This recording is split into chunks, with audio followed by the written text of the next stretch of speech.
꼰대입니다. 본론부터 말씀드리겠습니다. 현 시국에 대한 대통령이 너무도 마음에 안 들어 청와대 홈페이지에 올라온 재앙이형 탄핵글이 며칠 전부터 화제가 되었죠. 반대로 고생하는 정부를 응원하는 글도 올라왔었는데 이 청원글들 조작이 있었다는데요. 이 내용 꼰대가 알아보았습니다. 역대 최악의 바이러스 파동으로 하루하루 난리인 이 시국에 중국에 대한 초동 대처를 하지 못한 정부의 원망 섞인 탄핵글이 올라왔죠. 속도가 붙어 100만 명을 돌파한 문재인 대통령 탄핵을 촉구합니다. 국민 청원글이 있었는데 클릭수를 조작한 혐의로 미래를 여는 청년 변호사 모임이 27일 청와대 국민청원 사이트 담당자 등을 컴퓨터 업무 방해 혐의로 대검찰청에 고발했습니다.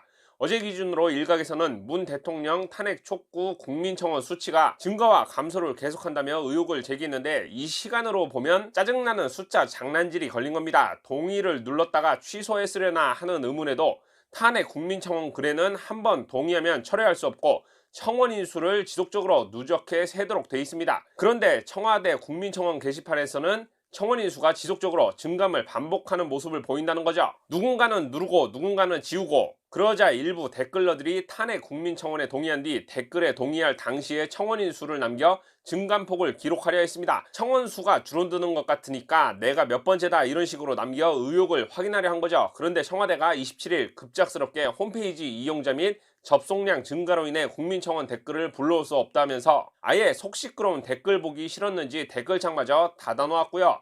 이 같은 의혹을 캐치한 서울대학교 게시판 스누라이프에도 올라왔었는데 청원 인수 조작 정황을 분석한 이 글 게시자는 탄핵 국민청원이 100만에 도달하자 데이터가 요동치며 청원 인수가 마이너스 수치를 보이기도 한다고 주장했습니다. 이 게시자는 탄핵 촉구 청원인이 100만 명에 도달한 이후 두 청원수의 증가 차이가 눈에 띄게 변화함을 볼 수 있다며 수많은 사람들이 아주 우연히 동시에 탄핵 촉구 100만 청원수에 맞춰 계획한 것처럼 동시에 움직였답니다. 100명 단위로 줄었다는 건 로또 1등의 확률이 아닌 이상 누군가가 마이너스 100씩 만든 거 아니냐는 상식적인 생각이죠. 이 작당을 고소하려는 미래를 여는 청년 변호사 모임 대표인 박주현 변호사는 청와대가 노골적으로 여론 조작을 시도한다며 분노하고 문재인 대통령 탄핵 국민청원의 수치가 오르락 내리락 하는 자료를 동영상으로 확보했고 검찰이 실제로 청와대를 압수수색할 수 없고 최근 청와대 행태로 봐서 압수수색하게 해줄 것 같지도 않지만 이들에게 최소한 이런 짓을 경고라도 해야겠다는 생각에 검찰 고발을 진행한다.